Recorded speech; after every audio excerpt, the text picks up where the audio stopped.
Facebook CEO Mark Zuckerberg say his company has a responsibility to continue to stop the spread of video that shows violent acts. But what role can you and me and everybody here play in policing social media's dark side? Sonia Dasgupta is USA 9's digital manager. So Sonia, what are you guys doing to keep what we put out there clean?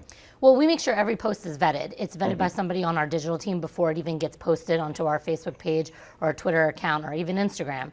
But we actually also put filters on the back end so that when people are commenting on our posts, that they can't use curse words or anything derogatory about race or anything else on our page. We try to help kind of moderate that commentary a little bit. Do we have software, that kicks that stuff out, or do you physically have to eyeball it and see it? Facebook has software on the back end that we can use, but some stuff slips through, especially if people use like weird, asterisks or something like that to kind of hide what they're saying.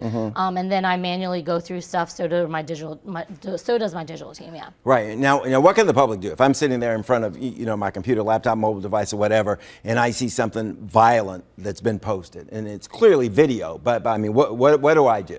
Well, clearly, the first thing to do is not share it. It's kind of like when you're driving down the highway and there's an accident, everyone rubbernecks and slows down traffic. The best way to slow down that post from moving is actually not sharing it, not interacting with it at all.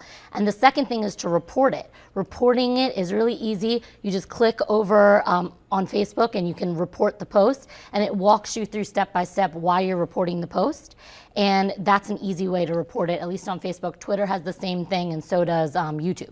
What if it's a live stream? If it's a live stream, again, I just would avoid interacting with it and sharing it. The worst thing you can do is share something like that, and you can still report the live stream the same way.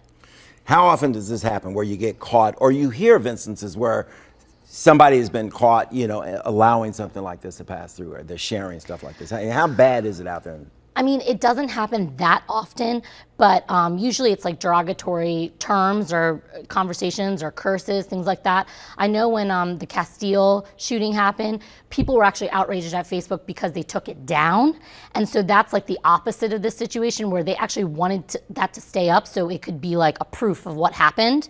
And Facebook had pulled it because it had gotten so many reports of, please, remove this content. So it was almost the backwards thing happening there, but they wanted people to see that information. Here's my concern. When do we go too far? Facebook is out there, and Periscope and all these devices are out there for a reason, and they're popular for a reason. People like participating, taking part. At what point in time are we policing too much? Not just us, but Zuckerberg and everybody else. Right. They are talking about using artificial intelligence to pinpoint things that are violent acts, things like that they can then remove the video really quickly from the websites. But they don't want to monitor, because at the end of the day, what's the best part about Facebook? You can say what you think. It's your little soapbox. So they don't want to do too much of it. But they're going to try to use AI in a way to kind of help monitor that a little bit more, and they've said that after this live that just happened. It's amazing. I used to tell family members, there's so much technology out here, I can go live right now here in this restaurant. You know what? Most people already know that, and they do. Yep. It's great. Sonia, thanks a lot. Appreciate it. Thank you. Maybe we can make this a regular thing. Maybe.